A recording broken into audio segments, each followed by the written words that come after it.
Our next speaker is a good personal friend of mine from Cyprus. His name is Bambos Charalambos. Welcome, Bambos. You can come off mute and you can start playing about with your first slide and getting it up and running while I'm talking away here. Bambos is a professional chartered engineer from Cyprus with over 40 years of experience in the water field. He's also got an extremely long CV, so I do appreciate him sending me through the short summary one that I've been able to read in the last 10 minutes rather than the big one. He is a member of the Institution of Civil Engineers in the UK, which I am as well, funnily enough. He's a fellow of the Chartered Institute of Water and Environmental Management, also a UK organisation, and he is one of the key fellows of the IWA, the International Water Association. So that's also very, very significant.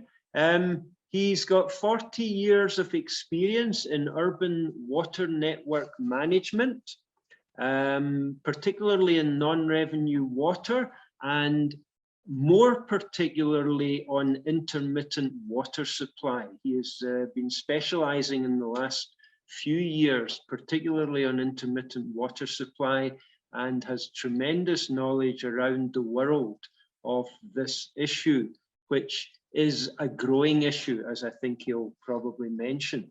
Over the past 20 years, Bambos has been working in many countries, including Albania, which is at the bottom of, is it Kosovo? I think Kosovo, Albania is north of Greece, between Greece and Kosovo, I think. Cyprus, you've worked in Greece, Jordan, Lebanon, Palestine, and Romania.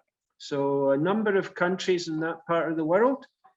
He's published a great many papers and books and presented at every IWA water loss workshop since it started. He's basically one of the real key members of the IWA water loss group, and he was president of the water loss group for, it was 4 or 6 years, I think. You did a couple of conferences. I think it was the Bucharest one and maybe one of the other ones. You can mention that. Bambos considers it his title at the moment is a non-revenue water and utility governance specialist.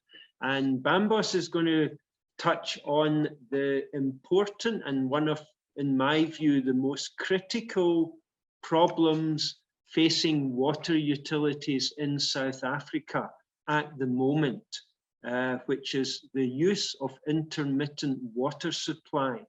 And don't be fooled by a lot of the water utilities. They don't use the word intermittent water supply. They use the term water scheduling, which is a kind of, it doesn't sound bad actually. It's like electricity scheduling or whatever.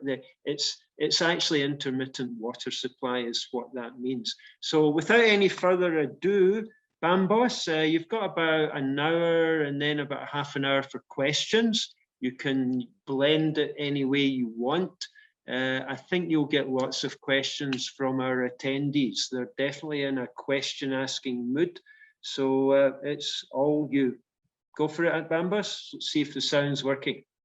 Yeah, thank you very much, Ronnie, for the introduction, and thank you for giving me this opportunity and to present on a topic that is very close to my heart. And thank you to the organizers, for setting up, this excellent event and well-attended event. First of all, I would like to express my great respect and admiration to the work, that Peter Flower, his team, the city of Cape Town, and the residents, citizens of Cape Town did, to avoid day zero. It was a great task, and really it's a great example to be followed. There are many things that we can all learn from Cape Town, and I think it really proves a few words that I am using at the bottom of my slides, and that you will see at the top, the bottom left. IWS must be avoided, and in fact, this is what was done. It took a lot of effort. I'm sure it took a lot of sleepless nights, but it can be done. And I think this is what we should all be trying to do if we're in similar situations. And I will try during my presentation to demonstrate that reducing the supply time is not a good idea. And to the extent possible, I will provide factual information that will prove of the many problems and dangers in moving into intermittent water supply.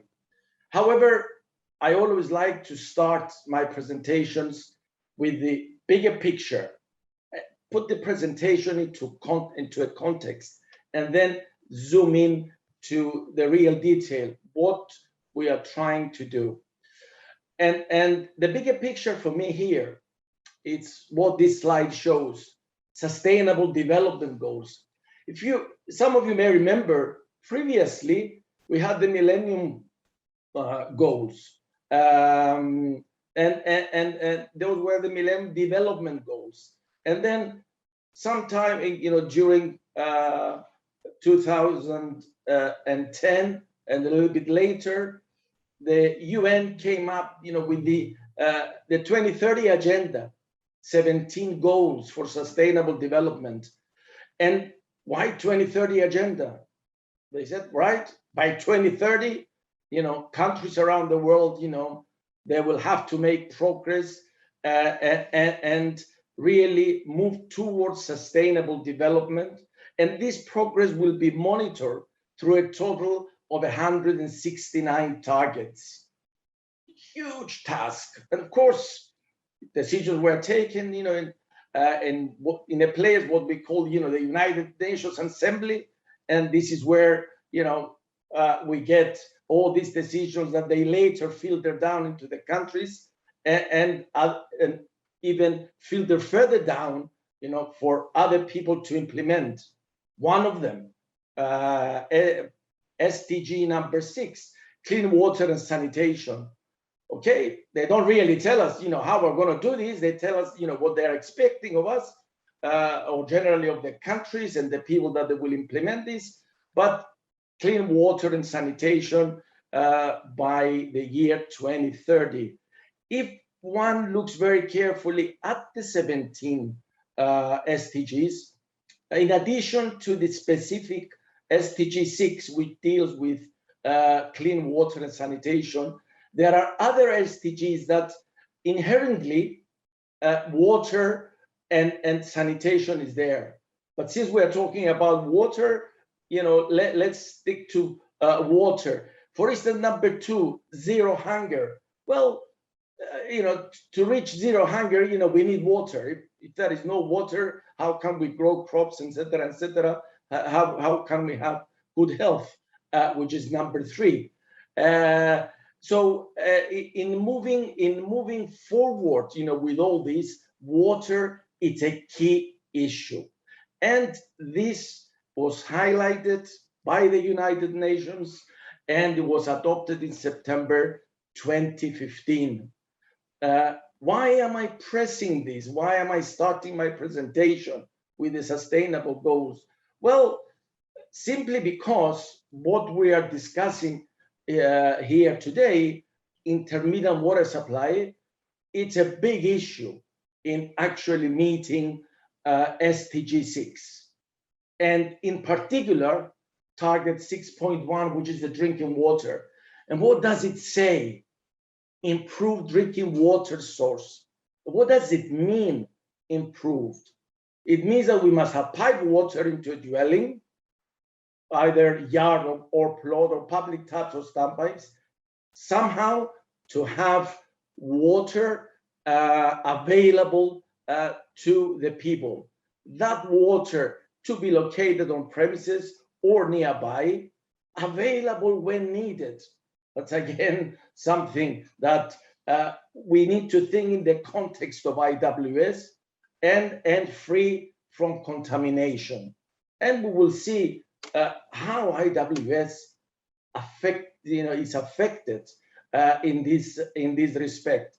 So, big picture, we are having this SDG, we are having target 6.1, which tells us that by 2030, achieve universal and equitable access to safe and affordable drinking water for all. Now, is there a paradox here? Well, we'll see. Can we achieve it? Well, again, this is something that, is debatable. And the indicator, for achieving this, it will be the proportion of population uses safely managed drinking water services. So I would like at this point, if you can help me with the first poll, and this is just to get us started and have sort of an interaction on this. So do you think, I just like to see what the participants think before expressing my opinion as well. Is target 6.1 to achieve universal and equitable access to safe and affordable drinking water, do you think it could be achieved by 2030? So if we can bring the poll up, just to get a feeling that, amongst the participants, if this target that has been set by the UN to be reached by 2030 can be achieved, given your knowledge of what is the supply situation in your area or worldwide, having a greater knowledge of the IWS situation worldwide. So I would like you to think about this and just give us your thoughts, and then we'll come back to this poll. I don't know if the poll can come up. I can't see it. Presumably, it's on.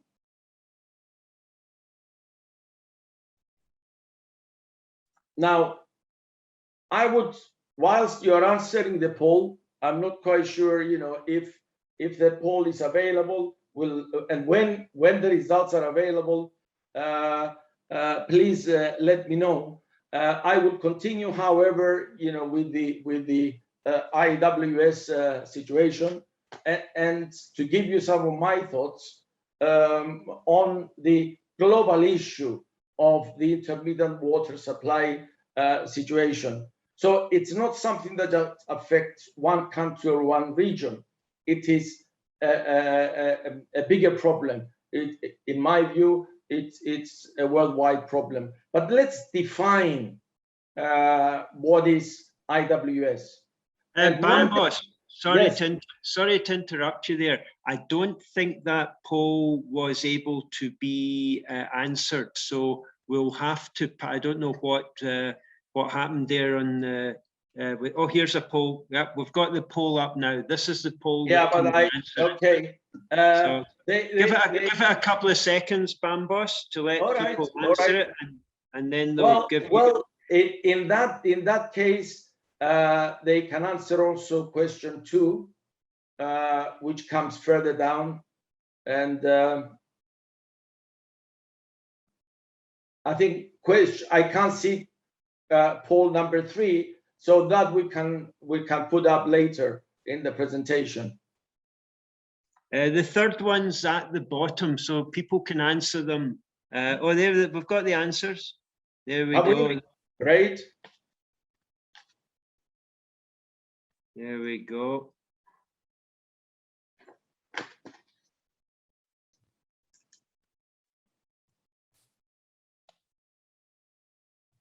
Are you getting the answer there, Bambos? Can you see the No, result? I can't see.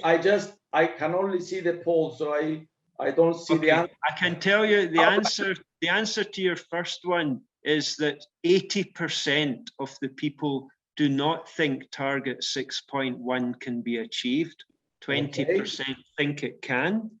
And the second question, with regards to the population that has piped water, we've got 50% are going for the 1.75 billion. So the biggest number you've got there is getting 50%, and the other 50% is spread between the first three. All right, that's excellent. Thank you very much. So and on the third one, Bambos, it's a resounding yes, with only 15% saying no. Can IWS be avoided? For 85% believe it can. I think Peter Flower did an excellent job. So yes, that's the I think that is a very, very encouraging answer to the third one. So thank you very much. Having the knowledge now of how the participants think, I will tune my presentation accordingly. So if we are to go to the first one, then we say that yes, 80% of the participants feel that this particular SDG cannot be achieved by 2030. I too believe that it would be extremely difficult, to achieve this, knowing the current situation in many regions of the world with regard to IWS, climate change, how their water resource availability changes through time. And I have lived through that in my own country, how over the years things have changed. And from a snapshot of the surface water availability into the dams in Cape Town that Peter has shown in his presentation, one can see that things are changing, and we have to move towards better management of our water resources and finding alternative water sources. So I too, I'm a strong believer that we need to do more in order to be able to move towards this universal goal that we have in order to achieve water for all. And it will not, in my view, be by 2030. It will be at some other future year, which I'm not quite sure when that will be. But coming back to intermittent water supply, we need to give a definition so that what the following slides will be put into context. So when water is available less than 20, and we refer to pipe water into an area is less than available, than 24 hours available, then that is one of the definitions of intermittency. Now, other related terms, and Ronnie mentioned one which kind of camouflages IWS, it's scheduling. Well, in reality, what is scheduling? It means that water is not provided 24 hours, but it's less hours in a day, provided for less hours in a day. Irregular is another term, unreliable, inadequate, poor supply. So there are many. Rationing, it's another term that I've come across for intermittency. But all of these terms, irrespective of how they're used, the bottom line is that water is not available 24 hours a day, with the many problems that are associated with this. Now, the frequency may vary. So in many cases, we have regular, which is there's a rationing schedule. In some utilities, they do give prior announcements to the customers and information with regard to that rationing. Other rationing schedule, others don't. But I have seen in many utilities that I visited and carried out studies that it could vary from a few hours a day to maybe 1 or 2 days a week. And I've seen extreme situations that it can go even beyond once a week. So depending on water availability, it could be seasonal. So, and this we've seen in places where they totally rely on rainfall, and of course during the dry months or summer months, then the yield of the water resources reduces, and there is increased demand, particularly those months, and therefore we get higher demand, less yield, and that creates an issue. And another term, occasional, depending on the sources. If in the long run, particularly boreholes, if the water table over the period of time that is being used reduces, they have reduced yield. So gradually the water source deteriorates, either in terms of availability of water or through external factors.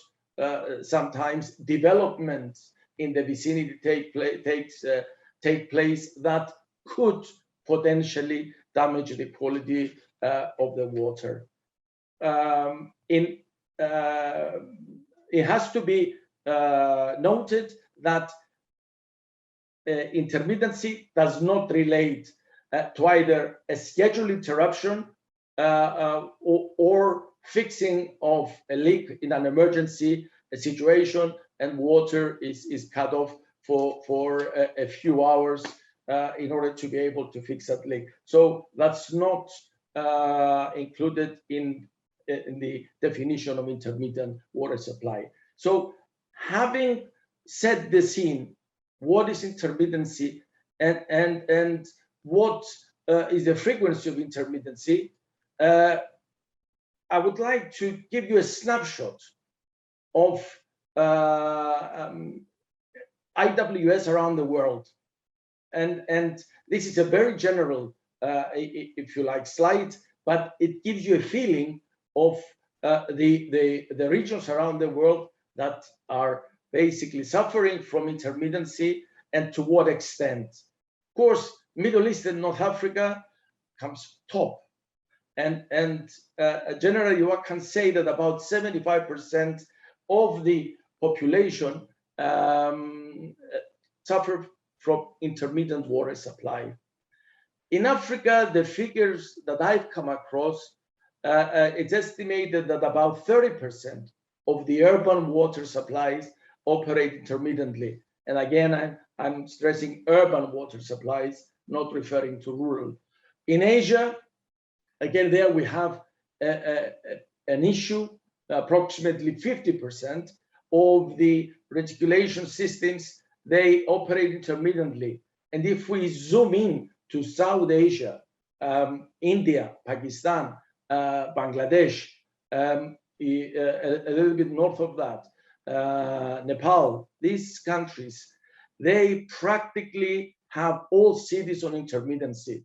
And in a number of cases, I have personally, come across situations where they said, well, this is the way we operate our networks. And the thinking of moving to 24/7 was not even contemplated. So many years, year in, year out of managing their system on an intermittent supply, it has become a way of managing a system in those parts of the world. And Latin America and the Caribbean, there we have also big issues, with intermittency. And the estimates are that 60% of the population received ration water supply. So big issue. And as we can see, it kind of concentrates in the low and middle income countries around the world, mostly in those countries. Now, as you may know, intermittency will enter into a vicious cycle. And I try to depict that cycle in this particular slide. And where we basically have a situation resulting in IWS, it starts with the top rectangle. We may have growth in demand coupled with reduced supply and high leakage. Somehow our operational efficiency lacks it's very low, either due to lack of maintenance or proper operational practices within the utility. So a combination of all these factors highlighted here and others, they may result in low supply pressures. It may result in actually rotating our supplies in order to be able to supply water to all our customers, although not continuously, low pressures, and unable to maintain 24/7 in general. In addition, another factor could be expansion of an area. With the same water sources, we try to provide water to more people, and therefore there is less water for everyone, resulting again in the easy, in inverted commas, solution of intermittency, not providing 24/7 supply. This situation, this modus operandi, the intermittent modus operandi, it's really detrimental in all aspects. It increases leakages, it increases operational and maintenance costs, and it reduces revenue. If you have noticed it in one of Peter's slides, he showed that revenue was reduced for the city of Cape Town. However, that was controlled. It was the aim of that was to reduce demand in order to be able to ride this very difficult situation and then rise again, which they successfully managed that.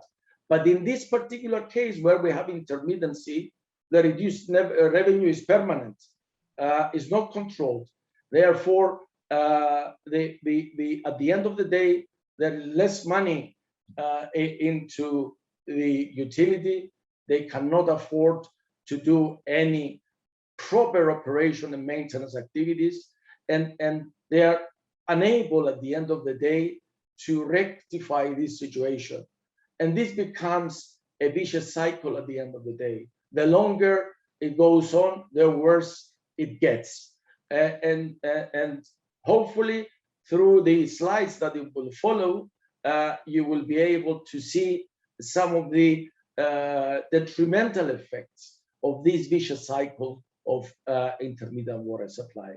Now, you've answered this poll, and I think 80% from what Ronnie said, you went for 1.75 billion, right? You are of the right, basically of the right order. However, those who answered 1.3 million, they are closer to a study that myself and Professor Laspidu did, and some other colleagues, and we have published this in an IWA publishing book back in 2017.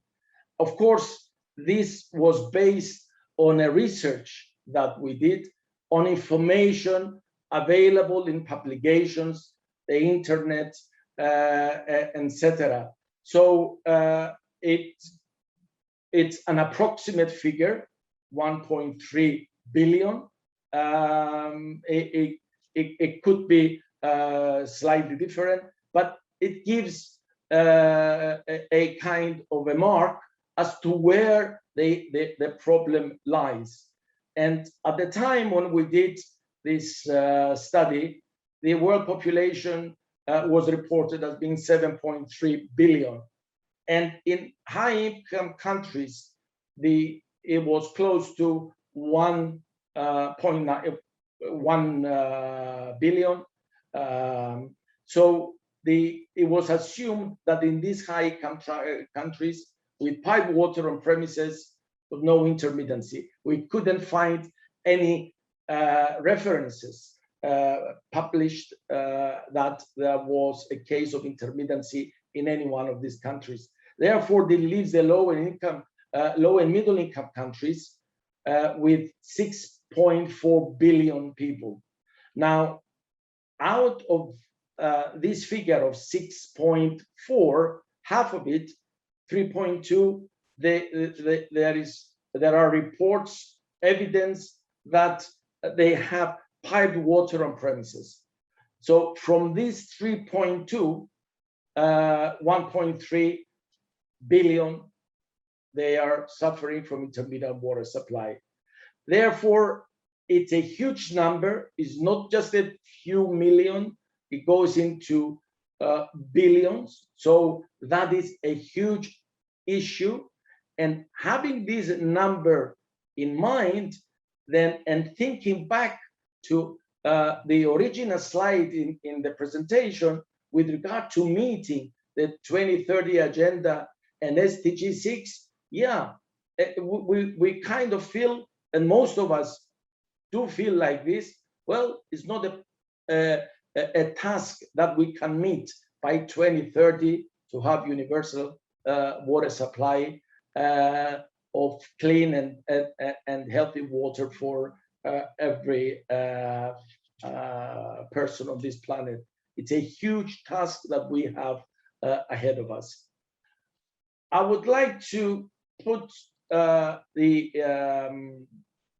issue of IWS, giving you the Cyprus experience, and it's a kind of a contradictory example to the Cape Town example. Cape Town, they managed it. How did they manage? Well, they controlled a lot of things.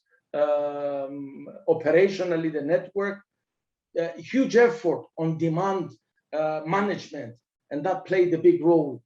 Well, we can. I can say that our experience, you know, it's amateurish compared to the work and effort that was put in Cape Town in order to avoid IWS. Not that we haven't looked into it. Perhaps the problem with us is that we did not plan ahead. We did not believe that this thing will actually happen. And you're going to ask me, well, what happened? I will explain in the next few slides. Now, we could see the trend, and I know the time is limited. I didn't want to put a lot of information with regard to the water availability on the island of Cyprus, but over the years, and we have records, hydrological records going back 120 years, we could see that the rainfall was really reducing. And in fact, the initial effort going back in the 1950s and so was to use groundwater. And then in 1960s to 70s, we built dams in order to catch runoff.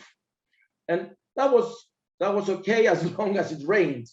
Now here on this particular slide, I'm showing the last, if you like, 40 years, and it stops at the hydrological year 2011 and 12. I did not add any more figures, just to highlight in a period of about 20 years how the inflow into the dams that we use, they are combined, the use is combined both for irrigation and water supply of these dams.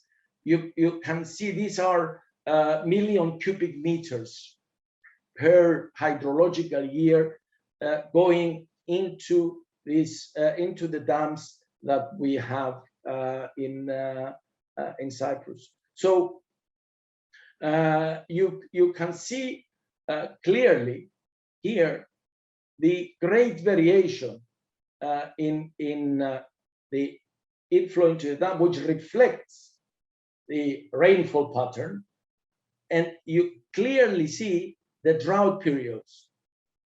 1991, a prolonged drought period, or if one likes to call it something different, we can say extremely low rainfall, which is more or less the same thing as a drought period. Here we have almost 6 years of very low rainfall. And again, after 3 years, again, we have this pattern. And it picked up in 2009, 10, and things have slightly become better after this in terms of potable water supply, because we have realized here that we need alternative sources of water to supplement the natural sources of water, because this is not an occasional pattern of low rainfall period, but it has become the norm, as you can see from all this. Needless to say that for each one of these drought periods, the government imposed restriction measures, both in agriculture and in domestic supply. Now, in many cases, agriculture suffered the most, and we will see this in the next slide, how these measures, so to what extent they were imposed. But just as a last point on this slide, just to highlight the fact that over the years, these years, we've seen a 20% reduction in the rainfall. That had a knock-on effect of 40% reduction in the runoff into the reservoirs. So that, for us, it should have been a big warning at this stage to move into alternative sources of water in order to at least safeguard the water supply to the cities. Now, I'm giving you an example from the last drought period in 2008 to 2009, and it was really a very, very sad situation. You can see that in a period of about 4 years, this is our biggest reservoir on the island, 120 million cubic meters, which is quite big, for the size and the needs of the island. And in 4 years, it was completely dry. How we managed that? Well, we did. Somehow, it was managed, and there was not a single drop, left in these reservoirs. The other smaller reservoirs in a similar situation. So the mitigation measures and the response was 100% restriction to water supply to agriculture. Well, one can imagine what effect that had not only on the farmers, but also the people, because we get most produce from the local market that are produced by farmers. So you can imagine how this was affecting the local market in terms of fruit, vegetables, greens, etc. And restrictions to the water supply systems. Now, those restrictions, they were really tough. 36 hours per week. In my home town, I happened to be the technical manager at the time. Those 36 hours, we split them into 12-hour supply, and we supplied 3 times a week for 12 hours. And we usually used to do it, during the night. Water coming on at 8 in the evening and turned off at 8 a.m.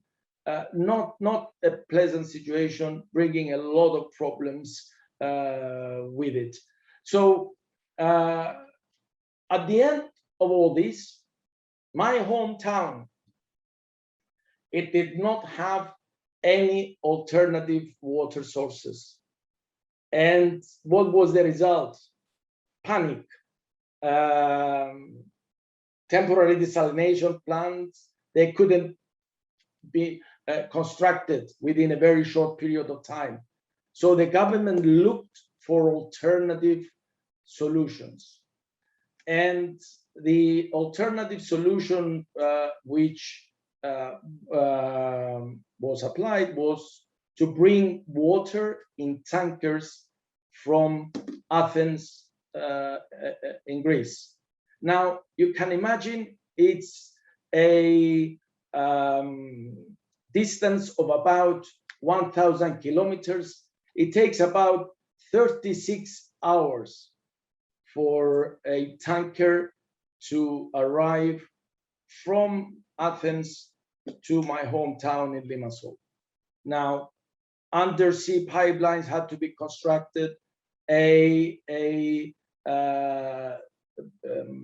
reception point had to be constructed offshore, about 500 meters.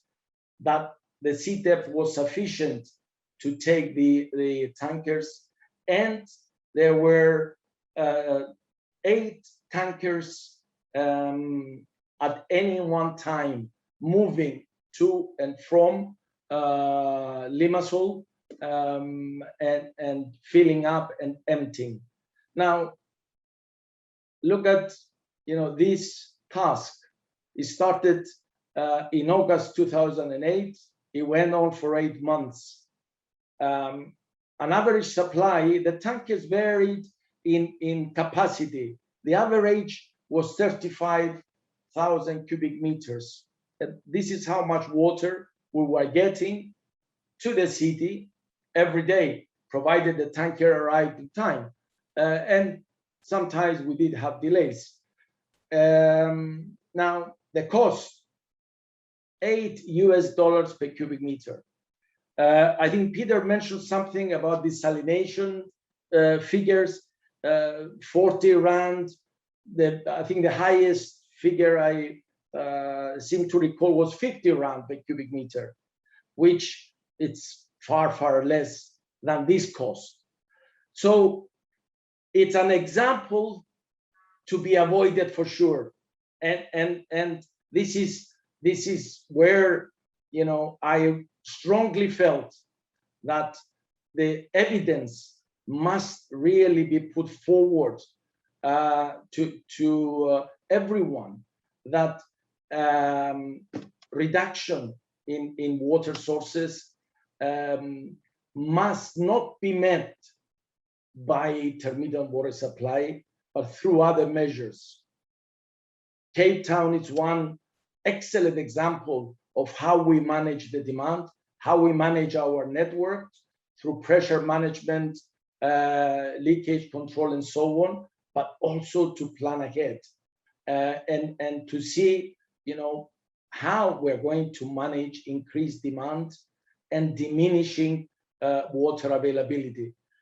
we've done this here on the island, but after learning the hard way, after paying so much money without actually thinking that this situation that we ended up in 2008 was ever possible, but it happened. So therefore, I hope that I highlight in the strongest possible way that IWS must be avoided through proper planning in all areas of water supply and demand.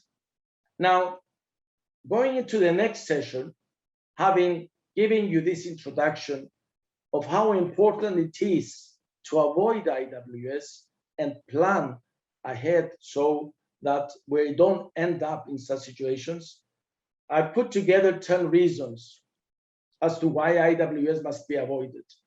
And a lot of them come from my own experience when I was working as a technical manager at the water board in Lemesos from 1995 to 2012. So it must be avoided because leakage increases. Now, I thought, well, how can we prove that in fact there is an increase in leakage after we are going to go back to 24/7? And here on this graph, you see the blue color, the bottom line here, which, by the way, both red and blue lines represent minimum night flows from all the reservoirs, storage reservoirs. In other words, before the water enters into the distribution network. So this is for the period. The blue line represents before intermittency, and the red line represents the minimum night flow after. So you can. This is for 2007, the bottom line, which I hope you can see it in color, in blue color, and the red line represents again the same reservoirs, minimum night flow for the year 2010, after we went back to 24/7. So 2008 and 2009 were 2 years that we have applied intermittent water supply. You can clearly see here that there is an increase, a substantial increase in the minimum night flow. One can argue that some of this increase could be additional night use by the customers. In subsequent slides, I will show you that that was not the case, and that we did a similar exercise for the same period for consumption. So that was not the case of slightly increased consumption by the customer. So the conclusion from this graph is that the increase is really attributed to additional leakage, which was caused in the network. Now, how can we actually prove that this additional leakage, further to just showing you that this is an increase in the MNF? Now, again, we counted the number of breaks before and after, and I have slides for this, which I will show you the actual increase before and after intermittency of the breaks on both service connections and the mains. So, in reality, why do we apply IWS? Well, we feel we don't have sufficient water, so we can save some quantities if we do this intermittent pattern. But in fact, at the end of the day, if we go back to continuous supply, overall, in terms of the overall water balance before and after, we end up using more water rather than saving water. The aggregate of saved water and lost water after we go back to 24/7, it's not negative, but it's positive. We are using more water than what we thought initially that we're going to save. Network deterioration for sure. This is not from Cyprus, by the way. It's just from other areas, other countries that I visited with intermittent water supply. And I kind of come across these situations, which I think are typical in cases where intermittent water supply takes place, and is what I call the system is out of control, and people really are anxious to get the first drop of water that goes into the pipeline, because they feel that if they don't do that, they may not be able to actually have water. So you can see in this particular case, there was a burst here, and the pipe was fixed. But when they dug down and found the pipeline to fix it, in a short space of pipeline there, short length of pipeline, about 1 meter, they found 5 connections to the old pipe. So people, they just dug down, they found the pipe, and they made a connection so that they would be getting more water to their tanks. In this particular photo, they wanted to make absolutely certain that no one would close their taps, no one would touch their meter, and they concreted the water meter into a wall there, so that as soon as water comes in, it will just come out and they will take it from there. And various other problems that are experienced when you have intermittent water supply and in areas and systems that are not so well maintained and looked after. So intermittency really takes the system out of our control, and anything happens, as you can see from these pictures. I talked earlier that intermittency has a detrimental effect on the integrity of the network. It increases the number of breaks. And when we had the 2008 and 9 drought, I thought, well, it's a good time to prove this with some figures.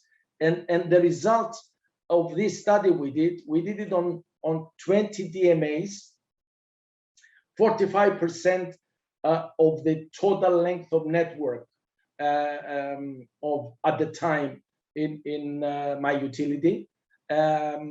So it's a represents well what is happening in the rest of the network. So you can see that 2007, before intermittency, the system was well managed. I think these figures, these breaks on the mains, 14 per 100 kilometers, more or less, they are representative of a well-managed system. Similarly, with the breaks on service connections, 15 per 1,000. These are very close to the number of breaks on both mains and service connections for a well-managed system. We did the same exercise. We kept records once we went back to continuous supply in the year 2010. And this is the result.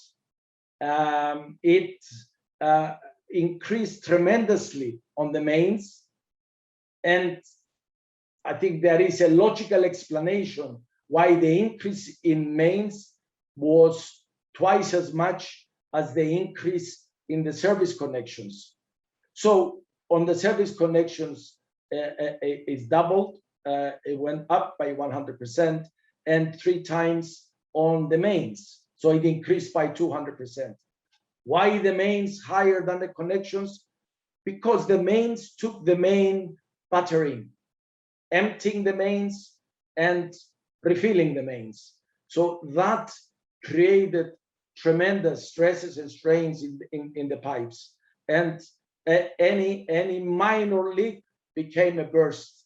Any small drip hole became a big one. So that is evidence-based, that really emptying and refilling the mains under such conditions really deteriorates the networks very fast. So you can imagine this was only for 2 years. Can you imagine if intermittency takes longer time to get back? If one is to go back to continuous supply, then of course this issue will become much bigger. Quality problems, definitely, and I'm using with Ronnie's permission, WRP's permission, this fantastic sketch here showing how the pollutants can enter into a pipeline.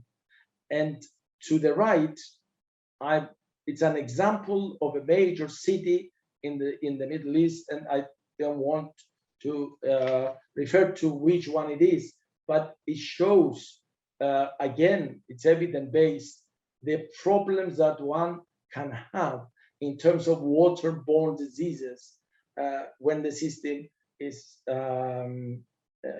operated intermittently. So you can see that cholera, diarrhea, typhoid, transitional diseases are present in such cases, or could be present in such cases because of contaminants entering from the surrounding ground into the empty pipelines. And therefore, it's a big constraint on the quality of life. And no one would ever dream of actually drinking water coming out of a system that is operated intermittently. And that is true. So you can imagine the effect of actually having on the preservation of human health in such situations. In fact, I did come across a presentation, I think it was done by a professor following research at the University of Leeds, if I'm not mistaken, on the effect of the intermittency on the biofilm, which is created on the surface, inner surface of the pipelines. And it says that this biofilm, you know, with the various sort of waterborne diseases sticks to the inner surface of the pipe. Now, if intermittency, it's more than, if I'm not mistaken, 24 hours. In other words, if the water is cut off and then comes back on again after 24 hours, then the gushing of water into the mains carries away this biofilm with all the bacteria on it. So it goes to show you that there is also evidence that has been done through research that the mechanism of actually waterborne transmission of waterborne diseases in systems under intermittent water supply, it's more complicated than we can actually imagine when we take a decision to go and apply intermittent water supply. Adverse financial effects on the utility, for sure. This is an example. I don't want to go into the figures, but it's just to highlight again, giving you evidence from my own utility, how adversely it affected the financial situation of the utility. So it's not only loss in revenue, which of course comes from lower sales of water, but it also, and by the way, I've had taken into consideration the cost of the water saved. So this is a net figure in terms of loss of revenue. Now, there are additional operational expenses which one needs to take into consideration, both in managing intermittency and in repairing additional breaks. But no one thinks also of the cost after you will go back to continuous supply. And that is a huge cost. And if we add these two together, one can see what was a huge financial impact on the utility for the 2 years that we actually had intermittent water supply. And again, this is something that we don't really think when we take a decision to go into intermittency. It never goes through our mind that, yeah, it will cost a lot of money to the utility, let alone the other issues. So therefore, it's a parameter that needs to be seriously taken into consideration. Poor level of service for sure. We had to deal with a lot of problems.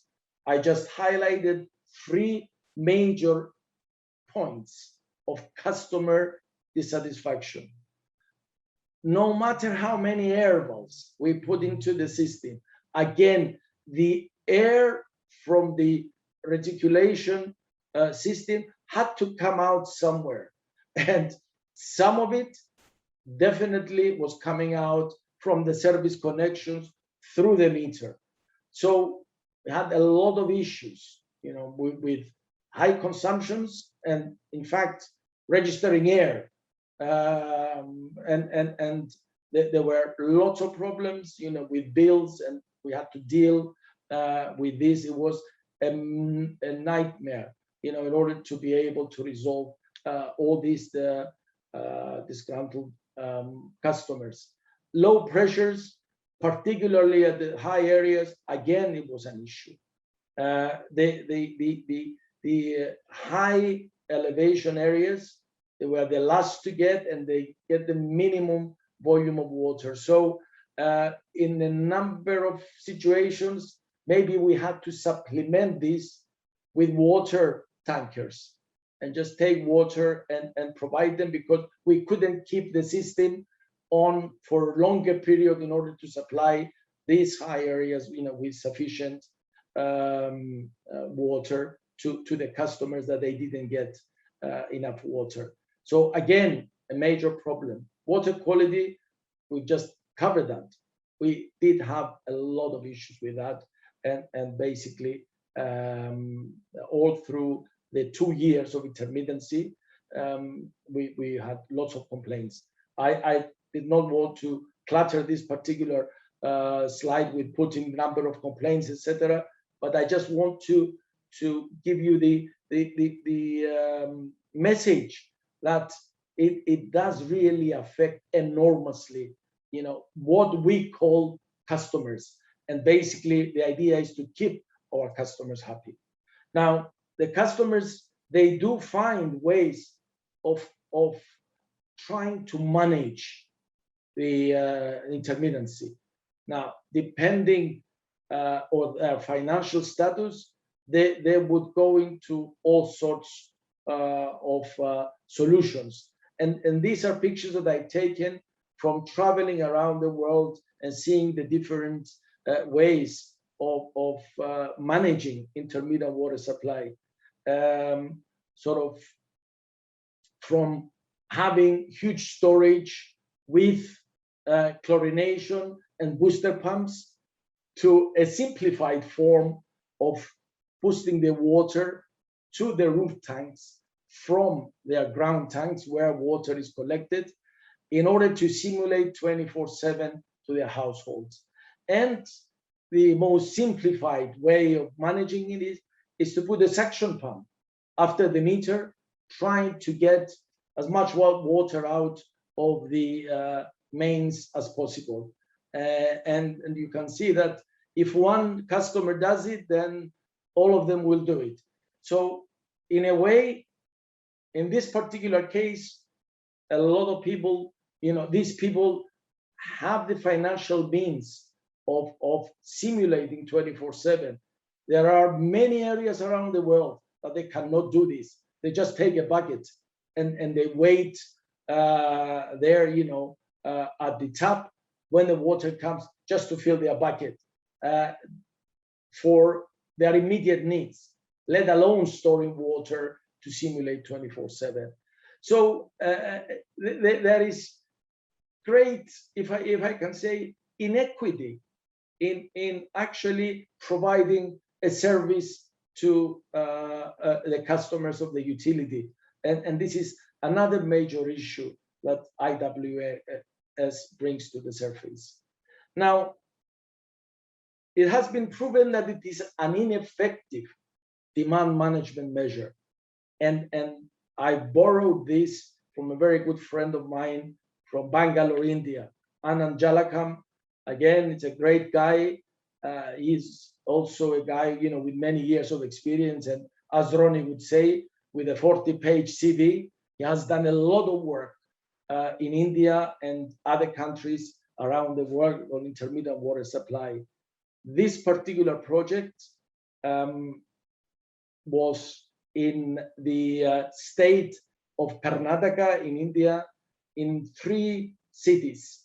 And there they went ahead with a demonstration zone in each one of these cities, large enough in order to be able to demonstrate that continuous water supply in a network has benefits.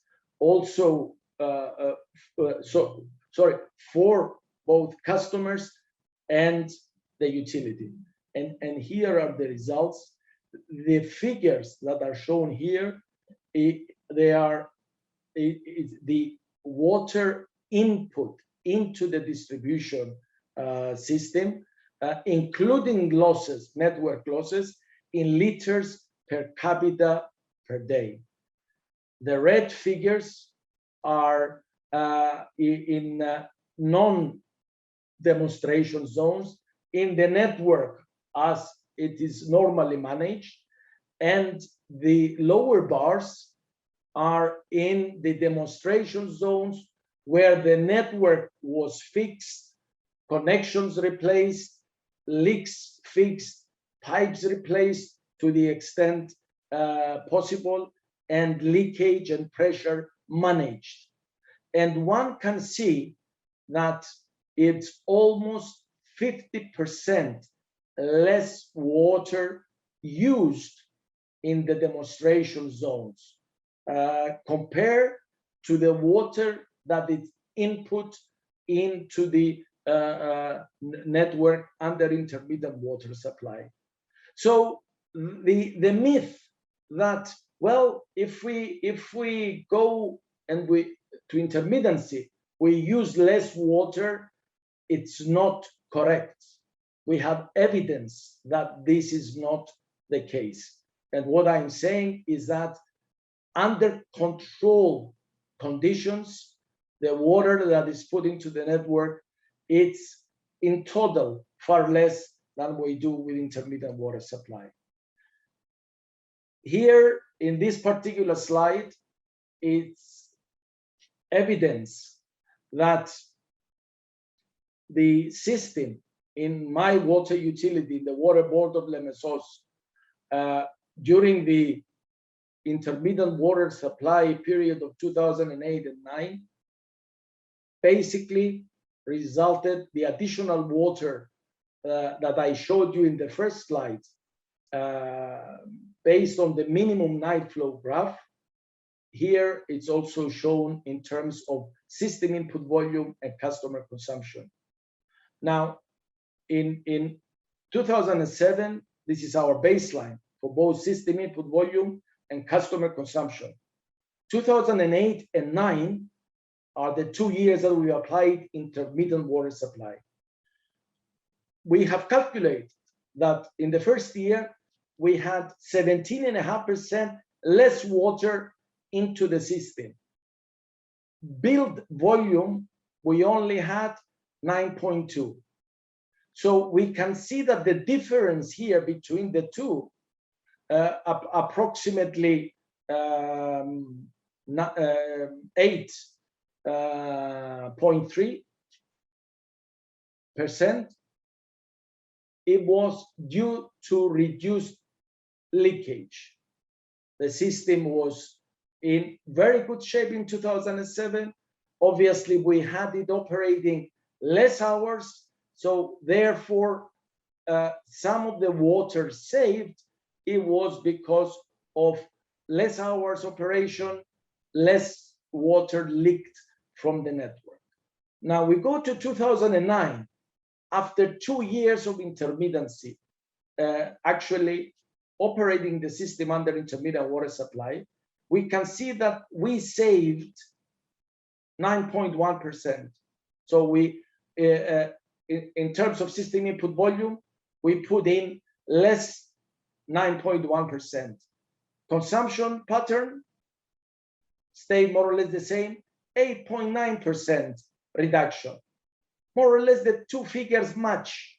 In other words, what we had gained the year before in reducing the hours of supply and therefore saving some volume of water because it was not lost, we lost that.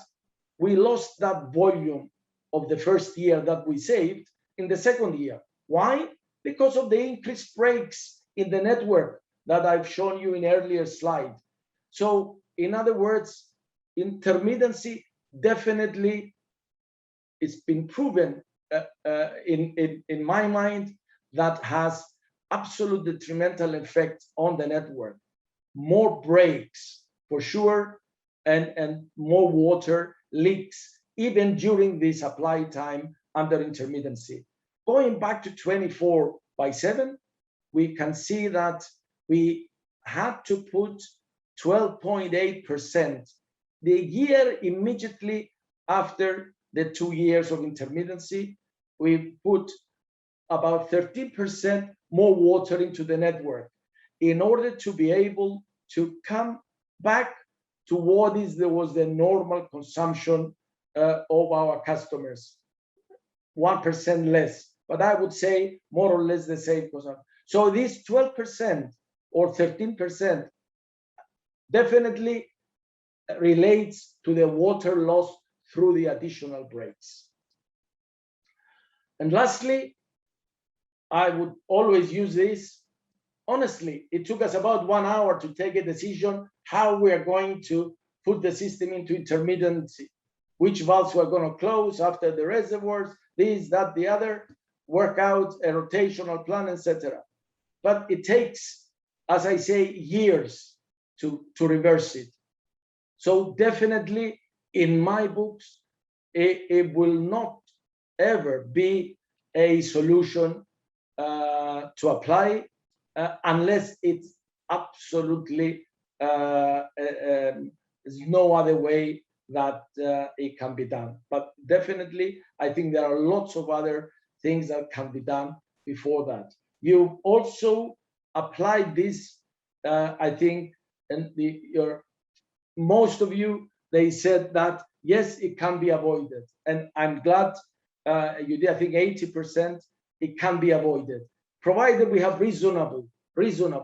I'm not saying huge, I'm not saying too much, I'm just saying reasonable water sources. And the word reasonable, it also relates to how much water, it will be used. So if we have the good demand management, obviously that reasonable comes down. And I think, okay, 50 liters per capita per day, I think that's really low, but it can be done. But I would say that if we have 80 liters per capita per day, up to 100, I think that is reasonable availability of water in order to manage any situations that they arise. Now, IWS improved? Definitely, in my books, yes. And I think you also believe the same, that we can also do it. I will finish my presentation with some thoughts on how it can be improved in case that we do have intermittent water supply, and we need and we wish and we would like, and it would be best to go back to 24/7. Why did I say wish, like, etc.? Because I did come across situations where people are reluctant. They're comfortable in just turning on and off valves. They've done it for many years. The people, they got used to it. They don't expect more. So they're comfortable in that kind of operational regime. But in many cases that I have come across, it's doable. It can be reversed. We can move back. We can take back control of the system. I borrowed this particular slide, from a good friend, Fabio Garzon, that sort of shows in very broad terms that as a first step, we can take control, of our transmission system, and I think that is something that we need to think. And again, I do referred a number of times to the Cape Town example, but I think it's an excellent example, of how pressure was managed.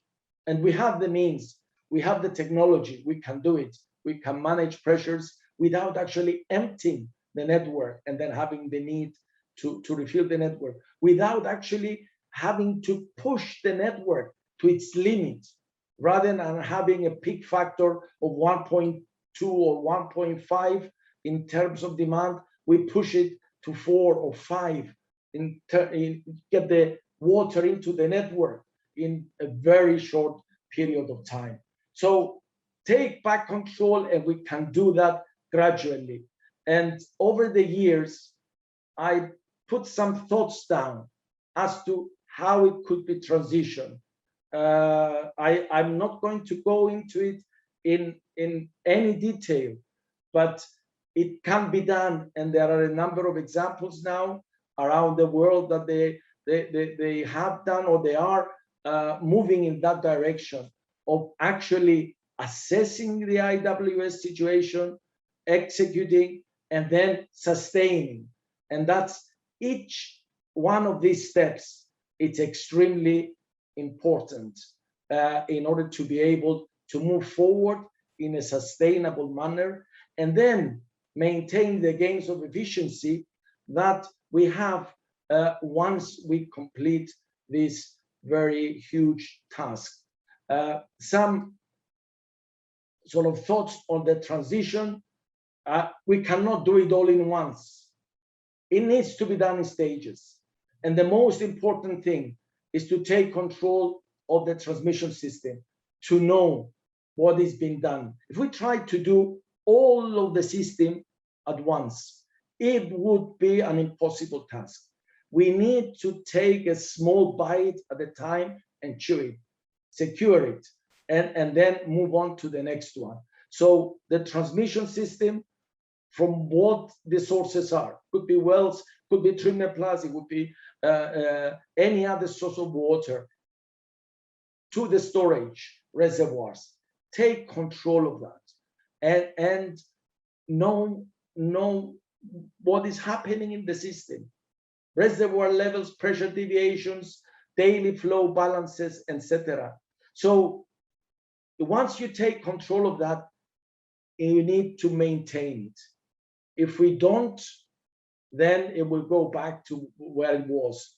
So proper operation and maintenance, it's absolutely essential. It's not something that we do once and we forget. And I believe Stuart said something yesterday that is very important. He says we don't want to be the best. We want to be either the same or a little bit better. And I think he stressed we like to be a little bit better than yesterday. So this is the important aspect. Try and manage step by step and move forward.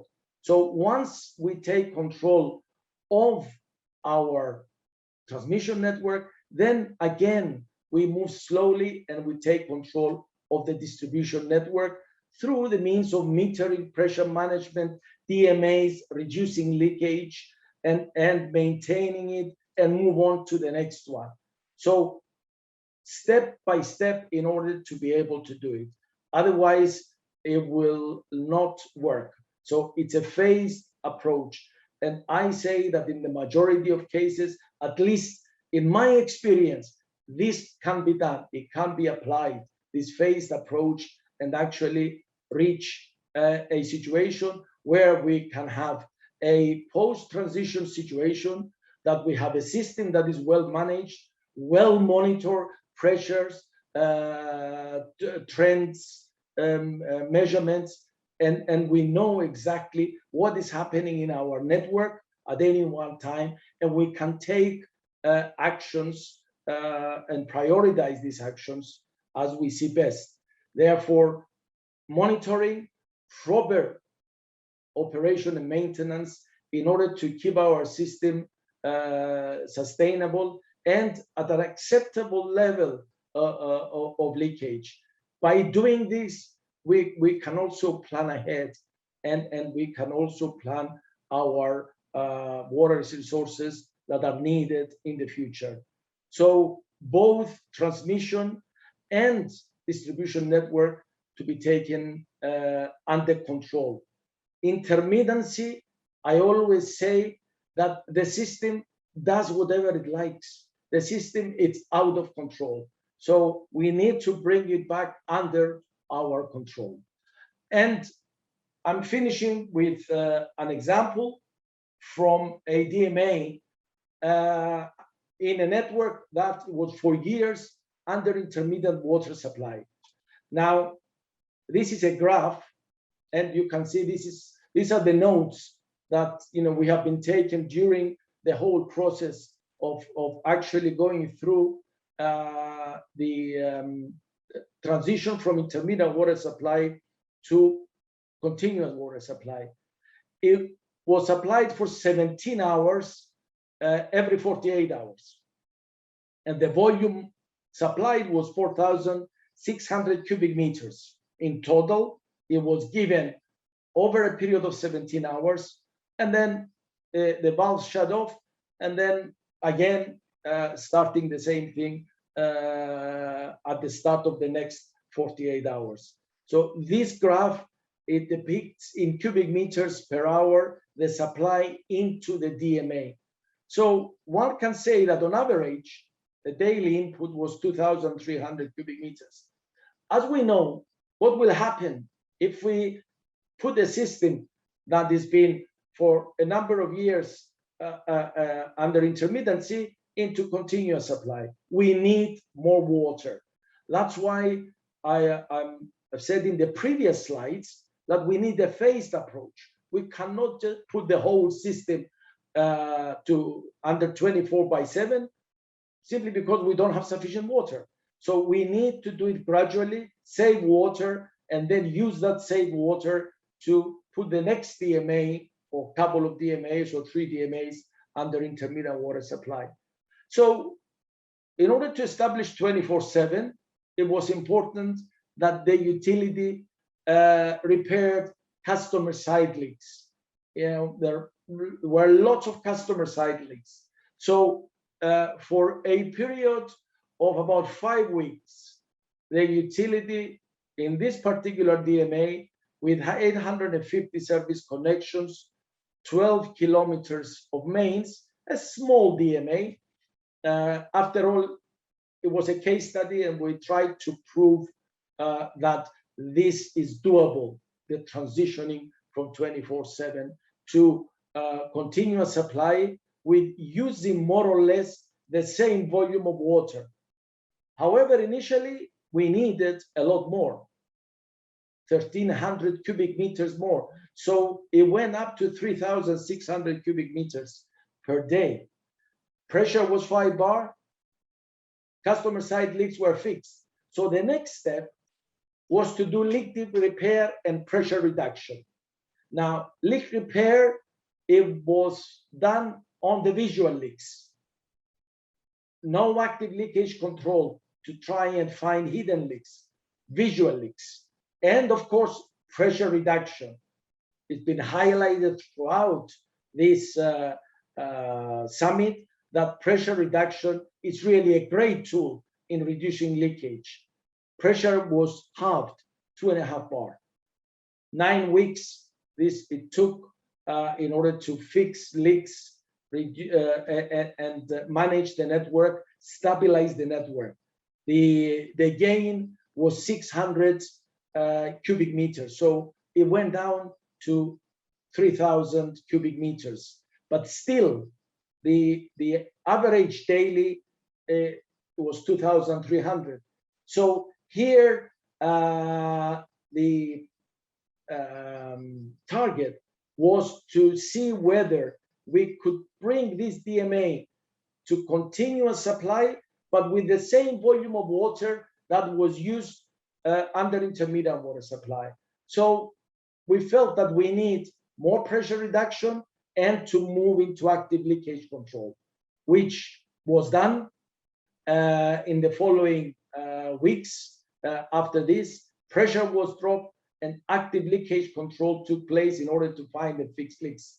Ultimately, it was managed to go down to 2,400 cubic meters per 24 hours in a system that first we fixed the customer side leaks, applied pressure reduction down to the minimum possible, 1.5 bar, and fixed both the visual leaks, customer side leaks, and the carry on with an active leakage control program. So this particular case study proved that yes, we don't need additional water in the long run. We need extra water in order to manage each DMA at a time, or 2 or 3 DMAs at a time, in order to take control of the DMA and then sustain that result. So with this, I'd like to thank you very much for your attention. I hope that my message, and I'm sure that it has already, Peter has done a great work. 80% of you said that, yeah, it must be avoided. So my message, IWS must be avoided. I think it's there, it's been registered, and reducing the supply time is not a good idea.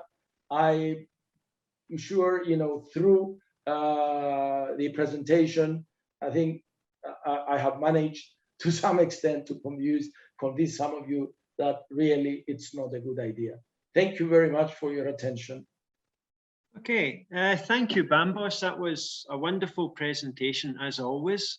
And I think I'll be borrowing some of your slides after that one. So quid quo pro there. Thank you for the acknowledgement, by the way. It was very good, Bambos. We've got a few, I'm going to allow a number of questions. We've got an hour for lunch, so we can eat into that as much as we want, really. So I'm not too worried about time. So we will try and answer as many questions as we can. I think just a couple of key points that came out of this. You mentioned that when in 2008, you had to pay $8 a cubic meter to get the water in a tanker from Greece, which was 1,000-kilometer round trip or single trip, something like that. Single trip, 1,000 kilometers. I don't think I've ever heard of anyone actually buying water from a water tanker. I was interested to know, do they have water tankers in Greece, or do they use a... No. They do have water tankers, for the small islands, but they are small boats, they're not tankers. There are some small islands in the Aegean Sea that they don't have water, so they tanker water on a daily basis. However, nowadays they moved into small desalination plants for those islands. But what I'm saying, that these particular tankers, they were not water tankers. They used to carry either wine or oil, I don't think we gone for diesel tankers, because it was too difficult for those to disinfect and clean each and every part that has to do with the tankers. Bear in mind, Ronnie, that these tankers are compartmentalized. They are in several compartments, so that they manage the load that they get. So the contract basically with the tankers company was not to buy the water from Greece. We had an arrangement with the water company of Athens to supply us that water, and that basically the contract was to transfer the water from the port in Athens to the ports in Limassol, and transfer it in a condition that will remain potable. So they have to have proper chlorination on board. Tests were carried out before the tanker offloaded in Limassol, and if the water was okay, then we received the water in our reservoirs. Okay, you just answered my next question, which was, I was assuming if they brought in water which was not potable, you wouldn't be able to get it potable because you're putting it in at the wrong end of your network. Your treatment works is at the high end and you're bringing it in at the low end. And I wanted to fill, okay, you've answered that one. That's a good one. Before I go on to a question by Natasha, I wanted, in South Africa, we have a situation in Johannesburg and Pretoria, or Tshwane, which are two of the biggest cities in South Africa with populations of about 5 million and 4 million. Now, every year, just before the first rains of the year, so generally in October, September, October, we get a really hot snap where we get really high temperatures, and people start filling their swimming pools and irrigating their gardens in certain areas. And the demand increases so much that the reticulation system and the reservoirs run dry basically within a day or so. Now, we're not actually in a drought situation. Our major reservoirs might be full, but from a localized point of view within the municipality, we run out of water and certain areas go without water purely because people are over irrigating and filling pools, etc., etc. My two questions here. Would you count that as intermittent water supply? Would you say Johannesburg and Pretoria or Tshwane exhibit intermittent water supply? And the second question is, how would you advise those water companies to sort this out so that that doesn't happen? Well, I would say yes, not under the regular, but under seasonal, because as you have explained, it just this situation takes place in a certain period of the year. I don't know for how long, maybe a month, 2 months. Days, generally days or weeks. Generally, and during those days, the utility is forced to actually cut off the water or ration the water, or basically it doesn't provide them with the water necessary. What I'm trying to say, is there rationing during those days, or? A bit of both. A lot of the reservoirs basically run dry and they are forced to start rationing as a result. Yeah, well, I wouldn't personally, I wouldn't put that under, you know, the intermittent water supply in its broad sense.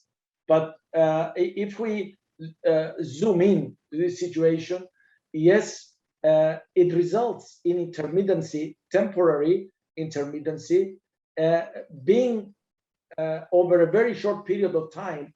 It may not have the huge detrimental effects that I've demonstrated in my presentation. However, is still a problem that, in my opinion, should be avoided. And your second question is, how would this be avoided? Well, I would think that we entering the realm of demand management in this particular case, and partly also network management. And I think, I'm keep referring to the Cape Town example, but most of these things, they've been done there, and they with extremely good results. So I would say, when this thing actually happens, perhaps the utility, I don't know, you know, the regulations, if they have to provide certain pressures at the customer tap, but they can manage the pressure so that if we have lower pressure in the network in these areas, then definitely they will use less water.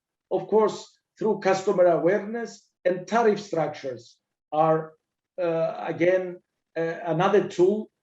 I know it's not popular as a tool, but in order to be able to manage this situation, perhaps they would prioritize these points that I mentioned, that, you know, they can actually apply them over sort of the years, and then gradually it will become, for instance, swimming pools, lawn, etc. in a hot climate.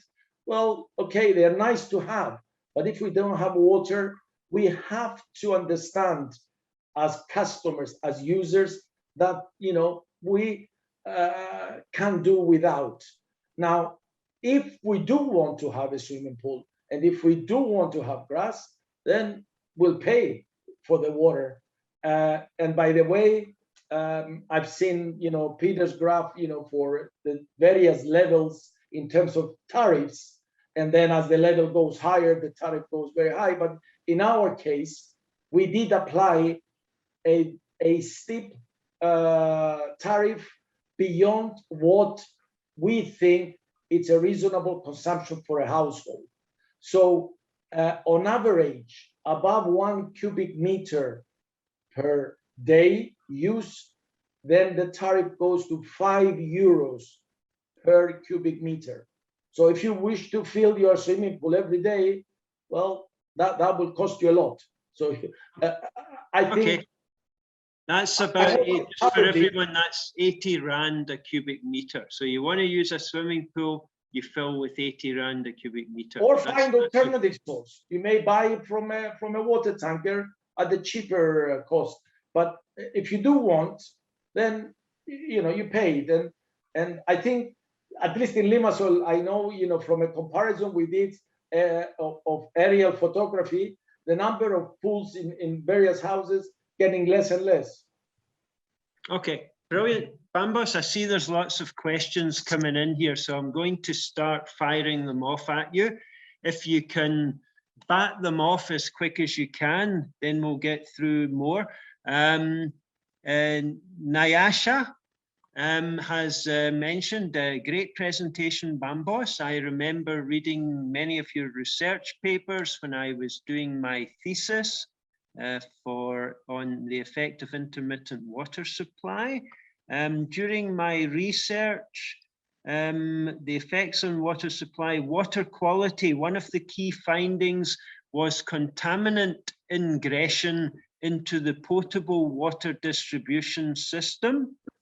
during periods of non-supply. You did touch on that.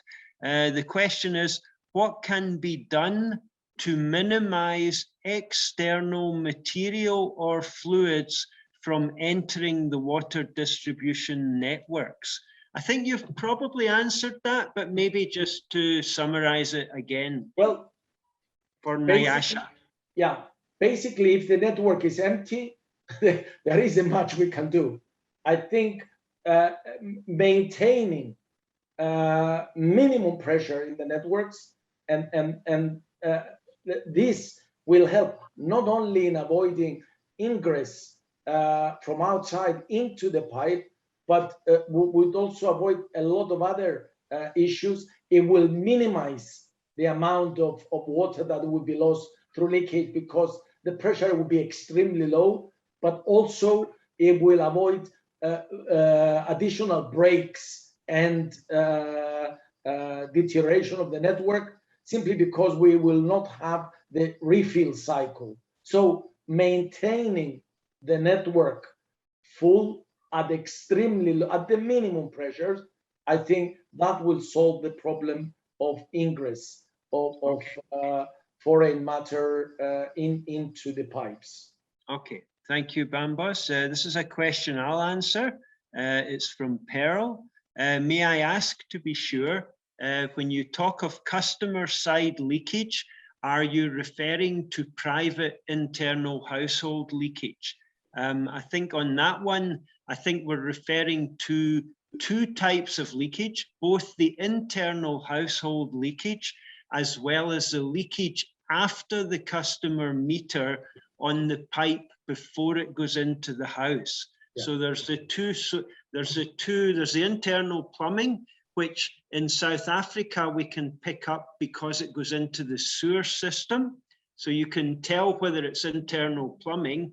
If it's on the customer side, but not inside the house, then it will leak into the garden and it won't really show up anywhere except a wet patch in your garden. So I think we've answered that one. So I'm just going to take those two off. Okay, a question here. The majority of intermittent water supply measures are implemented on systems designed for continuous supply, which I think is fairly, I think every system really is, most systems are designed for continuous supply, particularly in South Africa anyway, maybe not in some countries you're working, Bambos. Given the global drive for effective and equitable access to water and prevailing regional conditions, is there a place for intermittent water supply focused design systems? So what he's saying is the measures you've introduced or you're talking about are for systems designed for continuous supply, which are now operating on intermittent supply. Is there a place for systems designed specifically for intermittent supply? That's quite an interesting question. Do you want to give a bash at that one? Well, I have to say that I haven't come across most of, well, all the work that I did, I basically for systems that have been designed for continuous supply, and somehow they've ended up having intermittent water supply. Now, I haven't come across a system that it was actually designed for intermittent. Of course, if you do that, then it's a different kind of design. There'll be oversized system, etc. I don't have, to be honest, any experience, for such systems. Now, whether I am in favor of such systems, I would say that in my opinion, such systems, will be problematic. However, one can say, fine, if I don't have sufficient water, what kind of system should I put in place in order to manage that? And I put an idea forward about a year ago, 2 years ago, when I was working in Jordan. I call this idea having downstream control. I will explain very quickly. I know we're running. Say that again. Sorry, say that again. Just repeat that. Downstream control. What we are having now in intermittency, it's upstream control. In other words, we shut off the valve at the reservoir, at the source, and then the system empties. Now, downstream control, it's we are maintaining the system under pressure. That pressure is controlled. It can be minimum pressure when it's not supplying water. However, I'm shutting off the supply at the customer meter. And I have done my research in terms of these valves that they come and they are incorporated upstream of the meter, with the meter, and then that valve can be shut off. More or less, I think in Africa and some other parts of the world, you have prepaid meters, and once your credit is used, then the meter shuts off. Now, something similar can be applied. I can control the supply either on a volume or a time base to the customers. And that means I have X quantity, I divide it equally so that when it comes to equity, I give every customer 1 cubic meter. When that cubic meter goes through, the valve shuts off, and I still have water in my system. So by doing that, I believe we avoid health hazards, we avoid breaks, we avoid refill of the pipelines, etc., etc. So, and once the supply is off, the pressure drops just to the level where it keeps the network full. Okay, no, I think that's a very important issue, and I think it's quite an interesting concept that you've got, where you move the problem onto the customer so that their pipes are the ones that are empty at some points, and the system remain. It's whether you can make that work in a country where people have plumbers as friends that work for council, and they'll happily come in and anyway, that's another, it's a whole this question actually just is a follow-on. It actually comes on to what you've just said, so I think you'll knock this one off quickly. Can you recommend intermittent water supply in informal settlement areas? So these are areas where people have got no money, indigent, they are poor, they don't have proper sanitation. Would you recommend or can you use intermittent water supply to supply such areas? Well, as a whole, I mean, as a principle, I wouldn't, for any area, I wouldn't recommend intermittent water supply. What I would try to do is to find the best possible solution under the circumstances, and in this particular issue, informal areas, I've seen informal areas in India that they were actually provided with water. Meter was placed for each household, and then the utility said, right, I just want to know how much water you're using, and they were not charging at the very beginning, the customers. Now, I don't know subsequently what policy they've applied, but at least the informal areas, they had water, and the utility knew how much water they were getting, rather than not knowing and the people stealing water. So I would not be in favor of having intermittency in an informal area. I would be in favor of finding other solutions. Okay, so I think the message you're giving is intermittent water supply is not an appropriate measure for anyone at any level of service, whether they're paying for it or not. No, I think that's, yeah, not I think, that is the message, yes, for sure. Okay, good. Okay, here's another one. I've been slapped down here on this one. It's a good point. It's a good point. I mentioned earlier that you can tell whether it's internal plumbing leakage by just checking the sewers to see whether there's water flowing at night time.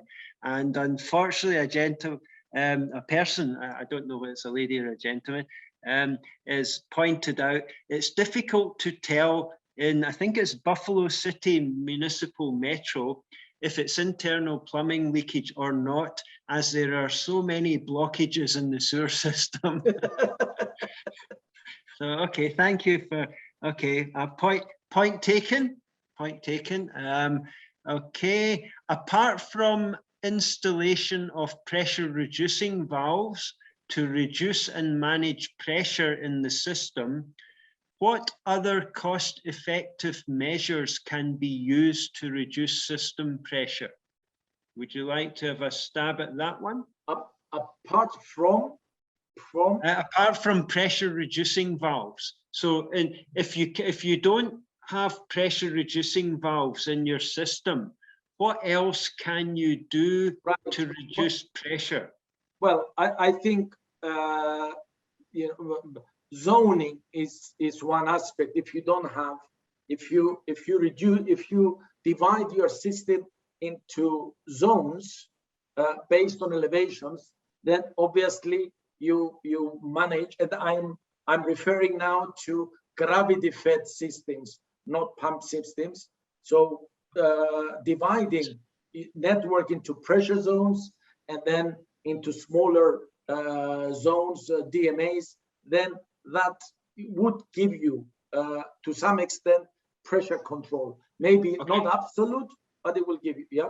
Sorry. In that case, would you then have a cascading set of reservoirs, concrete tanks? So you'd supply a tank for the zone going down, and then you basically cut it off and you have another tank. So you instead of using pressure reducing valves, you would be using pressure brake tanks instead. Yeah. Is that what you're suggesting?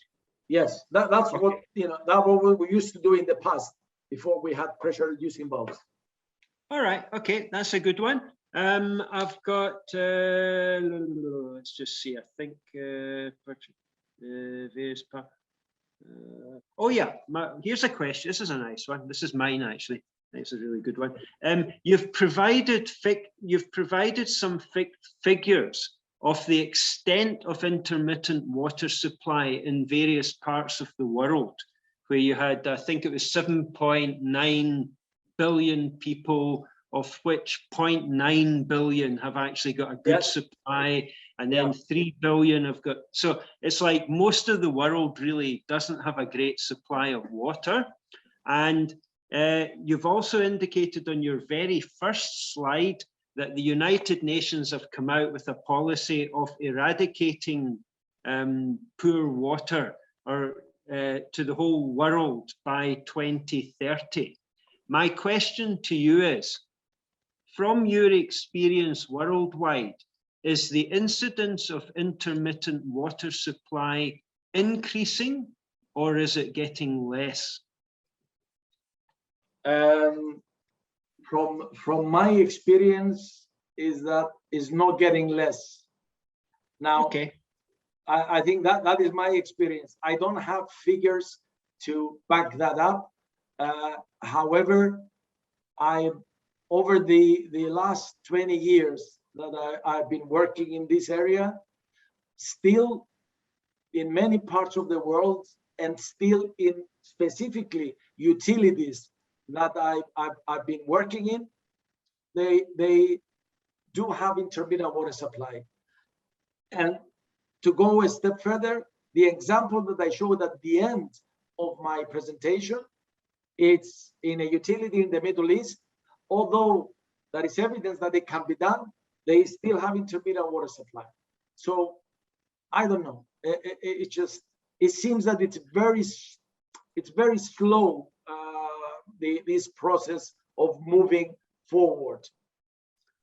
So the chances of the United Nations achieving their number 6 goal is probably, if you were a betting man, you would probably not be betting on that one happening. No, I wouldn't.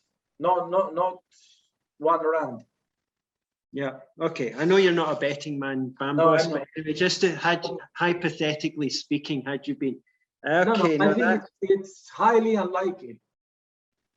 Yeah, okay. No, okay. I'm going to one last comment, or I think a lot of the delegates have been struggling a little bit to get their head around this fact that when you go on to intermittent supply, how is it that the demand increases? And I think you answered it very nicely with your example at the end there. And I think the point that you're making is that if you supply water to a zone for 12 hours a day, it will eventually end up using more water than it would use when you supply it at 24 hours a day. Immediately when you implement it, you will get immediate savings in that zone because you're only supplying half the time. Yeah. But over a period of 6 months or a year or 2 years, you will find that you're supplying 12 hours a day and you're actually supplying more water than you would have supplied per day had you kept the system on at 24-hour pressure. And I think that is the key point. Over the long term, you'll end up using more water.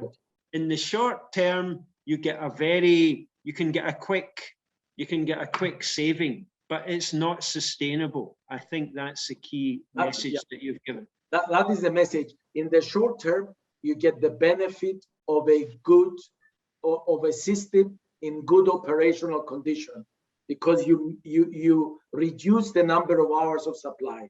So you get that benefit. But as time goes by, the network gets worse and worse. So for the same hours of supply, you lose more water in order to get the same volume to the customers. So, okay. And if time goes on and you want to keep the same volume supply to the customers, you need to put more water in because you lose more due to the breaks. So the breaks keep increasing all the time. It's just what you said, Ronnie. It's a short-term gain, but then after that, you lose. Okay, and my final one. Okay, this is the final one. That graph that you showed at the end, which I thought was really interesting. On the very end, you got to a stage that you were providing 24-hour supply, and you were using roughly the same water that you'd been using at the beginning for a 17 hours every 48 hours. So basically an 8-hour supply. You were now on 24-hour supply using the same as previously on 8 hours. My question to you is, looking at that graph, even at the very end where you've now brought it right down, it would appear that you've still got about 60 to 80% leakage on that demand based on the night flow. Would you like to comment on that? And do you think you can bring that right down? Absolutely. I think that again, in that graph, you're absolutely right. There is evidence that leakage can be brought even further down. The idea of the exercise, that particular exercise, was to prove that with taking some actions, customer side leaks, fixing them, visual leaks, then active leakage control and pressure management, we can have 24/7 with the same volume of water. It doesn't necessarily mean that it cannot be driven further down. You're absolutely right. And that, of course, is the next step. That is through active leakage control and all the methods that Stuart explained yesterday that can be applied. Definitely. But that DMA was used as an example to prove to the utility, and they've done it themselves, by the way, to prove to the utility that 24/7 was possible. Okay, now thank you, Bambos. That's my last point. I think I'm going to finish there for people to have a break for half an hour. And I just want to thank you and Peter Flower for their excellent presentations this morning. And just thank you for giving up your time freely to support this event. I know that you're not getting paid anything for it, and we really appreciate you putting in this effort to spread the word and try and get the message out there to everyone. I'm sure there's a lot of people that will have had a wake-up call and are reconsidering their demand management options in some of their zones as we speak. So at that, thank you very much, Bambos. I really appreciate it. And I liked your slides. They're very good and very informative. So thank you again.